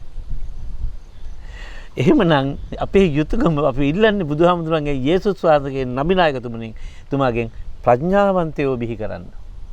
මිනිසුන්ට ප්‍රඥාව දෙන්න. ආන්ගේ ප්‍රඥා මෙහෙම සමාජයක් ප්‍රඥාවන්ත සමාජයක තමයි එක් රජෙක් බිහි වෙලා රජෙක් තියෙන්න පුළුවන්. ඒ රජුරන්න පුළුවන් ප්‍රඥාවන්තයෝ ඉන්න සමාජයක ඒ දියසෙන් සංකල්පේ ක්‍රියාත්මක කරන්න. ඉතින් මේ සින්දු ඇහෙන වෙලාවෙ මට හිතෙන්නේ මේ කාරණා වෙන මම කරන්න ඕනේ. ඔවුන් බුදුහාමුදුරන්ගෙන් ඉල්ලපු, ඔවුන් යේසුස් වහන්සේගෙන් ඉල්ලපු, ඔවුන් නබිනායකතුමාගෙන් ඉල්ලපු දේ, ඒගොල්ලෝ දේශනා කරපු දේ වටහාගෙන මේ සමාජයට දේශනා කිරීම. මේ සමාජයට ඒක කියා දීම මම කරන්නේ ඒක ප්‍රඥාවන්තව බිහි කරන එක. ඒ කියන්නේ මේ දහම තමයි මේ තුල තියෙන්නේ. ඒ දහම ස්වභාවය දහම. මේ දේවල් වල මොනතරම්නම් දේවල් තියෙනවද? අපි මොනතරම්නම් පටලගෙනද? මං හිතන්නේ ලොකු ටොක්ක්ක් එන ගන්න ඕනේ යම්කිසි විදියකට අපිට මොනතරම් වැරදිලාද අපි කොතනද මේ ඉන්නේ? යම්කිසි විදියකට අපි මේ වැරද්ද කොතනද කරේ? අපිට යම් අධ්‍යාපන ක්‍රමයක් ඇතුලේ යම්කිසි දැනුම පද්ධතියින් අපේ ඔළුව වලට දාලා වැරදි software මේක ඇතුලේ install කරලා මේ යම්කිසි විදියකට මේ මිනිස්සුන්ට මේක දැනෙන්නේ නැහැ. මේ තරම් කියද්දිත් මේක ඇහෙන්නේ නැති පිරිසක් මේ තුල ඉන්නවා. එතකොට අපි නැවත කියන්නේත් යම්කිසි විදියකට අවබෝධයකින් මේව දකින්න කියන කාරණය. ඔබතුමා ආගම දහම එහෙම තැනක ගැට ගන්නකොට ඊට පස්සේ යම්කිසි විදියකට අපි දකිනවා තවමත් මේ වහල් මානසිකත්වයක් එක්ක තමයි අපිට නැගිටින්න බැරි වෙලා තියෙන්නේ. අපි නැවත කියන්නේත් ඒ කාරණේම තමයි. අපිට මේ වැරද්ද කරන්නේත් ඔවුන්මයි. විදේශ ප්‍රතිපත්තිය මොන වගේ වේවිද? දේශයට ප්‍රතිපත්තියක් නැති දේශයකට විදේශ ප්‍රතිපත්තිය මොක වුණත් වැඩක් නැහැ. ඒ කියන්නේ ප්‍රතිපත්තියක් නැහැ මෙතන. ඔව් දේශීය ප්‍රතිපත්තියක් තියෙන්න ඕනේ. ඒ කියන්නේ දේශීය චින්තනයක් අවශ්‍යයි. දේශීය චින්තනය දේශීය සංස්කෘතිය මත බිහි වෙච්ච එකක් වෙන්න ඕනේ. මොකද ওই සංස්කෘතික ලක්ෂණ අපේ ඇඟාස්ස තාමත් තියෙනවා. ඒ හින්දා ඒ ඇඟ තුළ තියෙන සංස්කෘතියෙන් පිට සංස්කෘතියක් මේකට බද්ධ කරන්න ගියොත් යන්න බෑ. හින්දා විදේශීය ඒට වැඩි අපි දේශන චින්තනය හදාගන්න එක තමයි තියෙන. අහක බලාගෙන ඉන්න ඕනේ. අපි ඒවට අහු වෙන්නේ නැතුව අපිට ප්‍රශ්නයක් නැහැ. අර කඳවුර මේ කඳවුර කියන කතන්දර නෙමෙයි. අපි ස්වාධීන වෙන්න බලන්න ඕනේ. ඒ ස්වාධීන වුණොත් තමයි කවදා හරි දවසකදී අපිට පුළුවන් කෙලින් හිට ගන්න. එතකන් අපිට කෙලින් හිට ගන්න බෑ. උදාහරණයක් හැටියට ගියොත් අපි කොයිතරම් දීන જાතියක්ද කිව්වොත්. මගේ ආතා සිංහලයක් නෙවෙයි. ආතා ජීවිතුන් රැත් නැති නිසා මම බය නැතුව කියනවා. ආතා ලන්දේසිකාරේ. ඇයි ඒ? ඔහු සිඤ්ඤෝරේ කෙනෙක්. ඔහු අගෝ සිඤ්ඤෝර. ඔව්. එයාගේ මල්ලි බ්‍රම්පිසිඤ්ඤෝ. සිඤ්ඤෝරලා. ශ්‍රී ලාංකිකයෝ නෙවෙයි. ඒ කියන්නේ කොයිතරම් නිවටද අපි කොහොම තරම් දීන වෙලා තියෙද මේ රටේ මිනිස්සු. කන්ද උඩ රට හිටපු මගේ ආතා සිඤ්ඤෝරේ කෙනෙක් වෙන්න. මං හිතන්නේ මෙහෙම පිරිස ඕනෑ තරම් ඉන්නවා. ඔව්. ඒ ඇස්සේ දවසක් ආතා දවසක් මට කියනවා. ආතාගේ ලොකු පිඟානක් තියෙනවා පළඟාන කියලා කියන්නේ. සිංහල මිනිස්සු බත් කෑවේ එහෙමයි. හැබැයි ආතා කවදාවත් ওই පළඟානින් කෑම කෑවේ නැහැ. මම ආතාගෙන් අහනවා ඇයි ඒකේ කෑම කන්නේ නැත්තේ කියලා. මට රජුරුවන්ගේ මූණට අත හොදන්න බෑ කියනවා. සිංහල මිනිස්සු කාලා ඒ පිඟානටමයි අත හොදන්නේ. මං දුවලා ගිහිල්ලා බලනවා ඒ පිඟානේ ඉන්නේ රාජසිංහද කියලා. නෑ ඒ පිඟානේ රාජසිංහ නෙමෙයි හිටියේ. එංගලන්තේ ජෝර්ජ්. අපේ නිවට වීම පිළිබඳව තවත් කතා කරන්න මට සාක්ෂි හොයන්න ඕනද? එයාගේ පුතා මගේ තාත්තා සේදිරිස් අප්පුහාමි. භාග්‍ය සිංහල අප්පුහාමි. එතකොට සේදිරිස් ලංකාවේ නෙමෙයිද එතකොට? නෑ ලංකාවේ නෙමෙයි. ලංකාව විදියට શબ્ද කරනවා ඒවා ඒ ඉංග්‍රීසි වචනයක්. එතකොට මෙහෙම සමාජයක තමයි මං තුන්වෙනි පරම්පරාවේ ඉපදෙන්නේ. මේ එතන පල්ලෙහා තුන්වෙනි පරම්පරාවේ. එහෙනම් මට මගේ හතරවෙනි පරම්පරාව පල්ලෙහා ටික හදන්නවා ඇරුණකොට ඒ වහල්භාවය තුල මම තවත් රැඳෙන්න ඕනේද? ඒ හින්දා කන්ද සම්මේ රටේ විදේශකයන්ට ගොදුරු වෙච්චි මුහුදු කරය ඒ ඉන්නේ ඒ සංස්කෘතියට ගැලපෙන ඒ විදිහට නම් වෙනස් වෙච්චි කණ්ඩායම්. නමුත් කන්ද උඩ රටට එනකොට මුදියන්සෙලා තාමත් ඉන්නවා. ඒ මහා ශ්‍රේෂ්ඨ වාසගම් තියෙන කට්ටිය ඉන්නවා. ඔවුන් අතරින් ඔවුන්ගේ සංස්කෘතිය තුලින් දියසේන කුමාරයා බිහි වෙයි දෝ කියලා තමයි මම කල්පනා කරමින් ඉන්නේ. ඒකයි මම නිරන්තරව මම කියන්නේ කන්ද උඩ රටින් කොහෙන් හරි කවුරු හරි එයි. එහෙම බිහි වෙන්න ආපු අය මරලා දන්නවා. තුන් පාරක් මේ රටේ මරනවා. තුන් පාරක් මැරෙනවා. ඒ මැරිච්ච අය ඇස්සේ හිටපු දියසේන කුමාරයෙක් නැවත ඉපදෙන්න පුළුවන්. එහෙම දෙයක්ත් වෙන සමහරවිට දෙයක් වෙන්න පුළුවන්. එහෙම දෙයක් වෙන්න පුළුවන්. යම් කිසි විදියකට සබාදහමත් එක්ක ඉන්න විශ්වයත් එක්ක ගනුදෙනු කරන අධ්‍යාත්මික ශක්තිය අවදි කරගත්ත. එහෙම නැත්නම් මේක අධ්‍යාත්මික කියනකොටම මහා භාවනා කරන වනගත වෙච්ච එහෙම චරිත මවා ගන්න එපා. අපේ සමාජය ඇතුලේ ඕනෑතරම් මේ ගම්වල මේ අධ්‍යාත්මිකව යම් කිසි විදියකට දියුණු මිනිසුන් ඕනෑතරම් ඉන්නට පුළුවනි. ඔබතුමත් මේ දේවල් ඇතුලේ ලොකු දෙයක් දැනගෙන කතා කරන්නේ සහ ඒක සුදුසු වෙලාවට ප්‍රකාශ කරයි. ඔබතුමා එහෙම කියනකොටම දැනෙන යම් කිසි චරිතත් අපිට මතක් වෙනවා. ඔබටත් එහෙම එසේ වෙනවා ඇති කියලා මම විශ්වාස කරනවා. යම් කිසි විදිහකට මේ දේවල් කතා කරගෙන යනකොට මේ රජ කතාවනේ අපි යන්නේ. එතකොට මේ රජ කතාව කියන හින්දම රජවරු හිටියේ ඉතිහාසයේනේ. එතකොට ඉතිහාසය ගැන ඔබතුමා මොන තීන්දුව ගනීද? ඒකට හේතුවක් තියෙනවා. යම් කිසි විදිහකට අපේ රටේ තිබුණ මේ ශක්ති ගලන මේ උතුම් ස්ථාන මේ වෙනකොට යට කරලා දාලා වලලලා දාලා එහෙම නැත්නම් ගලවගෙන ගිහිල්ලා වෙන තැන්වල හයි කරලා මේකේ වටිනාකම දන්නේ නැති මේ මෝඩ පාලකයෝ මොනවද මේ කරලා තින්නේ කියලා යම් කිසි විදිහකට අපිට කනගාටුවක් තියෙනවා. හෙට දවසේ අපිට අත්නිර්ණම ගැනත් අපි දන්නේ නැහැ. හැබැයි මේ මොහොතේ අපි ඒ ගැන කතා කරනවා. අපි හෙළේ විදියට අපිට ආඩම්බරයක් තියෙනවා මේ දේවල් ගැන. හෙට දවසේ මොනවා වුණත් ඒ ගැන ප්‍රශ්නයක් නැහැ. අපි මේ මොහොතේ කාර්ය කරලා තියෙනවා. අපි අදහන දහමට අනුව අපි වර්තමානයේ මේ මොහොතේ ජීවත් වෙනවා. ඔබතුමා ඉතිහාසය ගැන මොන වගේ තීන්දුව తీරන ටිකක් ගනීද? ඉතිහාසය ගවේෂණය කරන එක වටිනවද? ඒක ඇතුලේ මොනවද තියෙන වටිනාකම්? ඉතිහාසය ගවේෂණය කරන්න මම මේ ප්‍රශ්නෙට උත්තර හොයන්නම තමයි. ඒ ප්‍රශ්නෙට උත්තරේ හම්බෙලා ඉවරයි. මේ වෙනකොට හම්බෙලා ඉවරයි. මහා වංශය ලියාපු මිනිස්සු අපිව මත් කරලා දැම්මා, අපිව රවට්ටලා දැම්මා. ඊට පස්සේ මහා ඒ විතරක් නෙමෙයි පිරිසුදු බුද්ධ ආගම තිබුණ මේ රටේ ඒ බුදුදහම වෙන භාෂාවකට පරිවර්තනය කරලා අපේ පොත් ටික පුච්චලා දාලා ගියා. මේවා අපේ කට්ටියට තේරුනේ නැහැ. හරි කනගාටුයි සමාවෙන්න බාධා කරාට ඔබතුමාට බහුතරයක් හිතාගෙන ඉන්නේ මේ බුදුදහම තියෙන්නේ පාලි භාෂාවෙන් ලියවෙලා තියෙන්නේ. එතකොට යම් කිසි විදියකට අපිට මේක තේරුම් ගන්න නැවත සිංහලයට පරිවර්තනය කරන්න කියන පිරිසකුත් මේ රටේ ඉන්නවා. මහා බුද්ධිමතුන් පිරිසකුත් මට හමු වුණා මේ සාකච්ඡාවල් ඇතුලේ.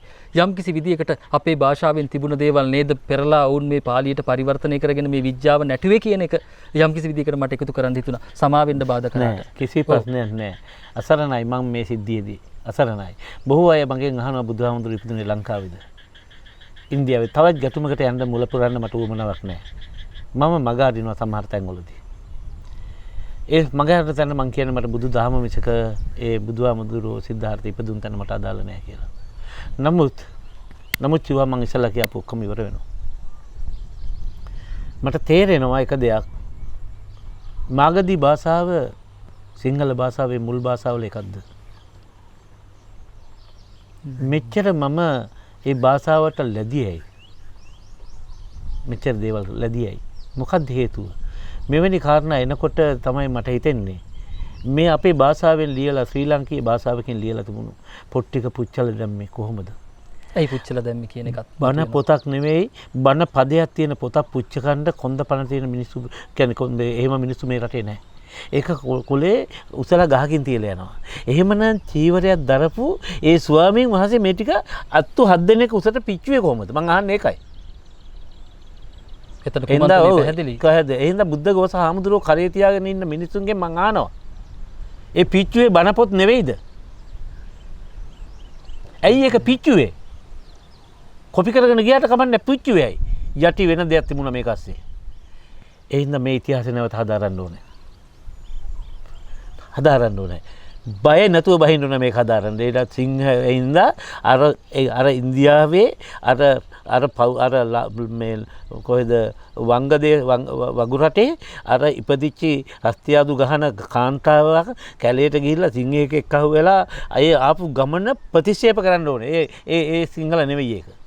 ඔබතුමා කියනවා අපි යම් තැන්වල ඉතිහාසයේ පුරාවට අවස්ථා ගානකදී මේ අපිට අත්‍ය චිරණමක් ගැනත් කතා කරනවා. ඒක වටිනවා මෙතන ගැට ගන්න එක. නින්දාවට ලක් කරපු එකක්. බොහොම පැහැදිලිව අපේ ජාතිය ගැන මම ඉතිහාසය හදාරගෙන යනකොට මම්ම ලැජ්ජා වෙලා එදා තමයි මම කිව්වේ මම තවදුරටත් සිංහල නෙවෙයි කියලා.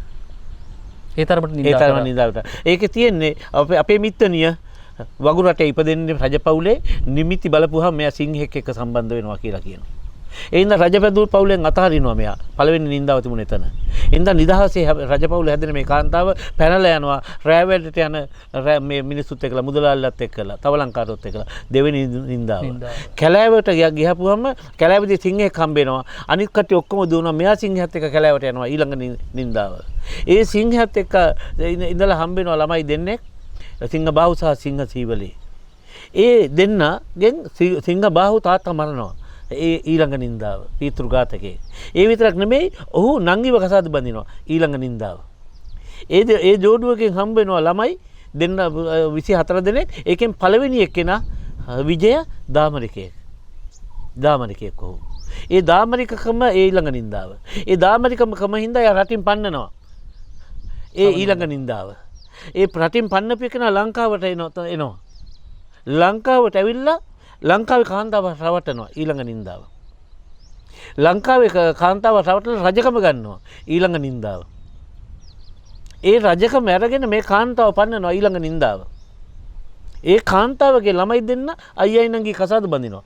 මොන තරම් ලැජ්ජ නැති විදිහට මේක නින්දාවට පත් කරපු ඉතිහාසයක්ද මේ අපි කරගාගෙන දගලන්නේ මහා වංශය කියලා. ඒකයි මහා වංශයට විරුද්ධව මම කතා කරන්නේ. මේක හංගපු එකක්. මේ තමයි ආක්‍රමණය. ඉන්දියානු ආක්‍රමණය. බයනතෝ මම කියන ඉන්දියානු ආක්‍රමණය. ඉන්දියාව ආක්‍රමණය කළා. ඉන්දියාව කීප සැරයක් ආක්‍රමණය කළා. අදටත් වෙන්නේ ඒ සිද්ධිය. පරිප්පු දැම්මේ නැද්ද අපිට? පළාත් සභාව දුන්නේ නැද්ද අපිට? දැම්මේ නැද්ද? මේවා ආක්‍රමණ නෙමෙයිද? මේවා ආක්‍රමණ. පැහැදිලිව. මට මම පැහැදිලි. ඒ හින්දා ඒ ආක්‍රමණ වලට මට ප්‍රශ්න නැහැ. මම කියනවා මගේ මාතෘභූමිය පෘථිවියයි කියලා. ඒ හින්දා ආක්‍රමණය කවුරු කරුවා මට ප්‍රශ්න නැහැ. මගේ ප්‍රශ්නය ශ්‍රේෂ්ඨ ශිෂ්ටාචාරයක් වලලලා ඉවරලා හංගලා ඉවරලා කරන මේ අපරාධය නම් වළක්වන්න ඕනේ. මේවට කවුද වග කියන්නේ? අපිට මේවට දෙන්න තියෙන උත්තර මොනවද? යම් කිසි විදියකට ඉතිහාසයේ පුරා මේ පාවා දීම කරමින් ඉන්නේ කවුද? තව දුරටත් මෙතනින් අපිට ගැලවෙන්නට දෙන්නේ නැහැ. මේ පාලකයෝ සහ මේ පාලිතයෝ සියලු දෙනා මේකට වග කියන්නට ඕනේ. යම් කිසි විදියකට මේ හඬක් නගන පිරිස් මේ දෙස බලන්නෙත් අපි යම් කිසි විදියකට අර අපිට තියෙන අර පාට කණ්ණාඩි ටික දාගෙන ඒව ගලවලා යම් අපේ කමත් තුලින් අපි විදියට අපිව දැකලා නිවැරදිව මේ දේවල් දකින්න නැත්නම් අපිට කවදාවත් අපිව හොයාගන්න බැරි වෙයි. එහෙම තැනකදී අපිට මේ දේවල් කතා කරන එක තේරුමක් නැති තැනකටපත් වෙන්නත් පුළුවනි. හැබැයි අපි තවදුරටත් විශ්වාස කරමින් ඉන්නවා අනාගතයේ දවසක අර අපි කතා කරපු චරිතය මේ පොළොවේ බිහි වෙනවාය සහ මේ මුළු පොළොව තලෙම නැවත මේ විශ්වය පුරා බබලෙනවා කියන විශ්වාසය අපි සතු තියෙනවා. මේ ධහම බබලෙනවා කියන එක අපි විශ්වාස කරනවා. එතකොට මේ පිළිබඳ කතා කරගෙන යනකොට මම ඔබතුමාගෙන් නිසා මේ කාරණේ අහන්නේ. යම්කිසි විදිහකට මේ ප්‍රඥාව අවදි කරපු මේ හෙළයෝ ඈත ඉතිහාසයේ අපි දන්නවා යම්කිසි විදිහකට ගත්තට පස්සේ මේ භූමි ගැන අපි කතා කරනකොට පිටසක්වලත් එක්ක පවා ගණදිනු කරපු යුගයක් තිබුණා. එතකොට අපි මේ වටිනාකම් ටික කොහෙන් හරි අපි අරගත්තා. එතකොට ඕනෑම අභියෝගයකට මුහුණ දුන්න ශක්තිමත් ජාතියක් අපි. එතකොට මෙන්න මේ දේවල් ගැන මොන වගේ දැක්මකින් ඔබතුමා කටයුතු කරයිද? මේවට දෙන වටිනාකම් මොන වගේ වේවිද? අපි පිටසක්වලින් ගනුදෙනු කරපු ජාතියක් කියලා කිව්වහම ඒකට ගරහන මිනිස්සු ගොඩක් ඉන්නවා. නමුත් මේ අපේ භාෂාව දැනට කතා කරන සිංහල භාෂාවේ යම් ලක්ෂණ දිහා බලලා මේක පිටසක්වලින් අහු භාෂාවක් කියලා තීන්දුව කරනවා ඇමරිකාවේ NASA ආයතනය. ඒ හින්දා පිටසක්වලට යවන හැම යානයකටම භාෂාවල් අභිරහස් භාෂාවල් 52ක් අතුල් කරනවා. ඒකේ දෙවෙනි තැනට තියෙන්නේ අපේ භාෂාව. පළවෙනි එක ඒ රටේ භාෂාව. ඒක රුසියානු යානයන් රුසියානු භාෂාව. ඊළඟ භාෂාව අපේ එක. බොහොම පැහැදිලිව ආයුබෝවන් අපි පෘථුවියේ. එහෙමනම් ඔවුන් විශ්වාස කරනවා පිටසක්වල ජීවීන් ගනුදෙනු කරලා ඇති අපේ පෘථුවියත් එක්කලා. අන්තිම මොහොතේ කවුද ස්ටීවන් W හෝකින්ස් මේ මහා විද්‍යාඥයා කියනවා පිටසක්වල ජීවීන් හොයනක නවත්තන්න. හැබැයි ඒ මොහොත වෙනකන් ඔහු කියා හිටියේ ඔහුට පිටසක්වල ජීවීන් හම්බ වෙයි කියලා. ඔහුගේ මරණයට ඉස්සෙල්ලා. ඔහු අන්තිම මොහොතේ කියන පිටසක්වල ජීවීන් හොයනක නවත්තන්න. පෘථුවියේ මිනිස්සුන්ට තව වයස තියෙන අවුරුදු 500යි. මම මවිතයට පත් වෙනවා. මොකද ඔහු ලියාපු ලිපි 7ක් ඔහු ලියනවා සුප්‍රසිද්ධ දේශනා 7ක්. ඒ දේශනා 7ක් මං ගාව තියෙනවා. විශ්වයේ කතා පුවත ඔහු ලියන්නේ. ඒ ලියාපු පුජ්‍යලයා තමයි අන්තිමට මේ ප්‍රකාශය කරන්නේ මැරෙන්න කලින්. ඇයි එහෙම කියන්නේ? ඔහු ඍෂිවරයෙක්ට සමාන. ඍෂිවරයෙක් කියන්නේ බෑ ඍෂිවරයෙකුට සමානයි. ඒ ඍෂිවරයෙක් කියන කිව්වේ ඔහුගේ අන්තිම මොහොතේ වැඩ කළේ බුද්ධිය මොලේ විතරයි. එඳ ඔහුට පේන්නේ අපිට පේනව නෙමෙයි. බොහොම පැහැදිලිව අපිට පේනව නෙමෙයි. මේ විශ්වය දැක්කා කියන විශ්වය දකින්න දැක්කා. ඒ හින්දා උ දකින්නවා කවදා අපි පිටසක්වල ඉන්න ජීවීන්ට අපිව හොයා ගැනීම උවමනාවක් තියෙනවා. හොයා ගත්තොත් ආක්‍රමණය කරනවා මේ පෘථිවිය. ආක්‍රමණය කළොත් මේ ජීවියා ඉවරයි. හැබැයි මේ නෑගන් එනවා වගේ අපිට තියෙන ළඟකමක් එක්ක මේ මොන හරි බෙදා හදා ගන්න එනවා එහෙම වෙන්නේ නැහැ. නෑ. කවදා හෝ පුපුරන සූර්යයේ ග්‍රහලෝකයක ඉන්න බුද්ධිමත්ම ජීවීන්, ඒ කියන්නේ සූර්යයේ පුපුරන්න කිට්ටු වෙනකොට ඒක යටතේ තියෙන ග්‍රහලෝකයක ඉන්න ජීවීන් ඊටාත්ම ඉහළ බුද්ධියක් තියෙන පුජ්‍යලෝ. ඒක ආයෙ තර්කයක් එන්නේ නැහැ. මොකද අපේ සූර්යයා පුපුරන්න තව අවුරුදු මිලියන 6.5ක් විතර යනවා. හරිද? ඒ අපි තව ගානක් යවුවා තවත් දියුණු වෙන පිළිගොඩ දෙනවා. ඒ වගේ පුපුරන සූර්යයේ එහෙමයි. එතකොට ඒ කට්ටිය බැරිවෙලාකත් තව පුපුරන්න කලින් වෙන ග්‍රහලෝකයක් හොයාගෙන ආවොත් ඔයගොල්ලෝ බැස්සොත් මෙහාට ඔවුන්ගේ තියෙන දැනුමත් එක්කලා මේක සමුලඝාතනය කරනවා. ඔහුට ඒක වැටහෙන්නේ. ඔවුන් පටන් ගන්න වැඩ කටයුතු. ඔවුන්ට වැටහෙන්නේ නැති. ඒකයි කිව්ව හොයන්න එපා. සංඥාවල් දෙන්න එපා.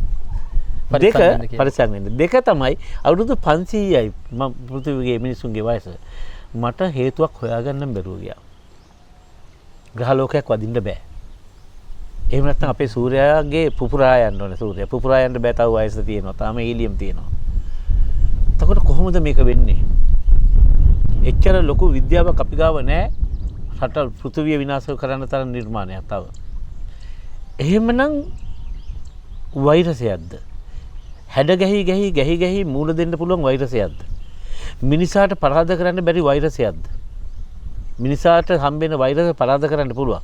හැබැයි මේ වෛරසය විවිධ මූණුවරින් හැදී ඉස්සරහට ඇවිල්ලා මේ පෘථිවියේ මිනිස් සමාජය විනාශ කරයිද? මම කල්පනා කරනවා.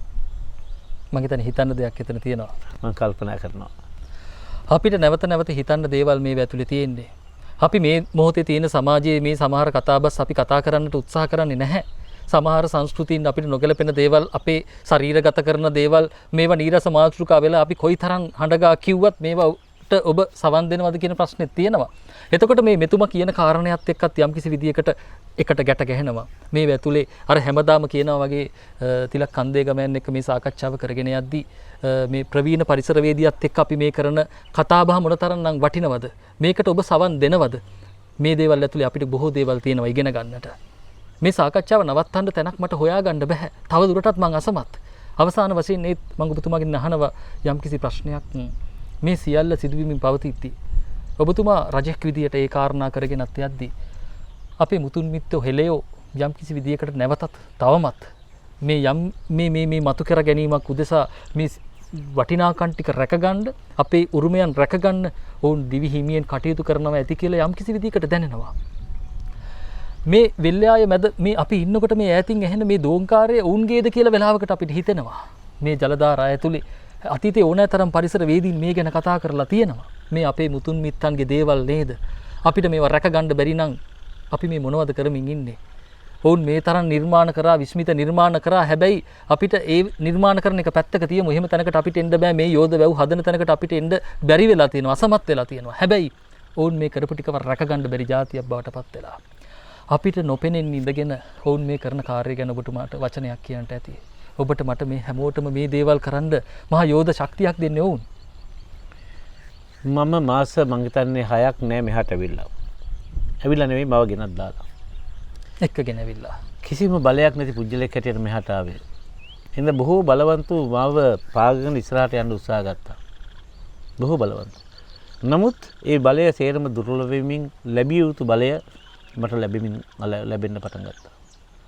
ඒ හින්දා මම ඒ සියලු අභියෝග වලට මුහුණ දෙමින් මේ සීහල ගම්මානයේ හදන්නේ මේ ගම්මානයේ තුල තියෙන්න ඕනේ අපේ නැති වෙලා ගිය සංස්කෘතිය. ඒ නැති වෙලා ගිය විද්‍යාව. ඒ විද්‍යාව දන්න අය මේක තුල පදිංචියට ආයුතුයි කියන හැඟීම උඩ තමයි මේක පටන් ගත්තේ. ඒ හින්දා තමයි ඒ විනාශ වෙච්චි මුල කොටස විනාශ කරපු මුල කොටස ආධ්‍යාත්මික බලය ගොනු කිරීම සඳහා අවශ්‍ය සියලු පහසුකම් ටික හදමින් සංවර්ධනය කරන්නේ. අදත්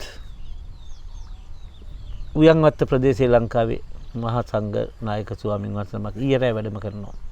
උදේ පුණ්‍ය පින්කමක් මෙතන කරනවා. මම කියලා නෙමෙයි. උන්වහන්සේ පැය භාගයකට කලින් කතා කරලා අපේ මහත්තයෝ මං එනවාද ඔයාට කියලා. මම දන්නේ නැහැ. ඒ විදිහට විශාල ස්වාමීන් වහන්සේලා ප්‍රමාණයක් මෙතනට වැඩම කරලා ඒ බලය පිහිටවන එකට උදව් කරලා යනවා කියන එකයි මම දකින්නේ. එහෙනම් මම හිතන්නේ අනාගතයේ මෙන්න මේ කේන්ද්‍රස්ථානය යම් කිසි විදිහකින් ලෝකෙට පණිවිඩයක් දෙන්න පුළුවන් කේන්ද්‍රස්ථානයක් බවට පත් වෙයි. ඒ හින්දා තමයි මෙතන තොරතුරු එක්කව කරන්න එන අයට සමහර තොරතුරු මම කල් වැඩි දෙන්න. ඒව කල් පිරෙනකම් තියාගෙන සුදුසු මොහොත එනකම් ඉඳලා ඒ පණිවිඩ දීගෙන යන්නේ. ඒ හින්දා ඒ ගොඩනැගිලි හදනකොට ඒ නිර්මාණ හදනකොට මම කිසිම පැන්සල් පාරක්වත් පාවිච්චි කරන්නේ නැතුව සැලැක්මක් නැතුව ඒ ප්‍රදේශයේ ගොඩනගනවා. සමහරලාට වැඩට එන බාසුන් නැහැලා අද කරමින් හිටපු වැඩේ හෙට කරන්නේ මොකද්ද කියලා දන්නේ නැහැ. හෙට උදේ මම කියන්නේ මේ වැඩේ කරන්න කියලා. කවුරු හරි මාව මෙහෙවනවා කියලා හැඟීමක් මම හොඳටම දන්නවා.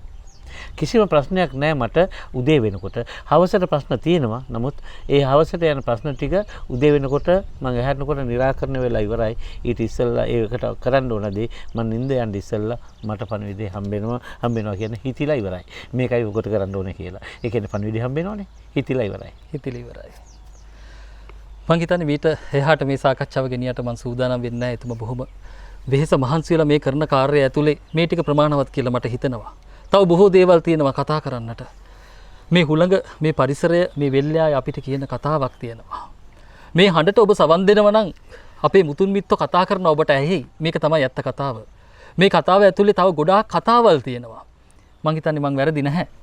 මේ අපි කියන හැම කතාවක් ඇතුළෙම තව කතා ගොඩාක් ඇහෙනවා. ඔබ මේ හඬට කන් දෙනවා නම් යම් දවසක මේ හෙළය නැවත මතුවෙනවාම තමයි. ඔබතුමා දියසෙන් කුමාරයාද කවුද කියන්නට මම දන්නේ නැහැ.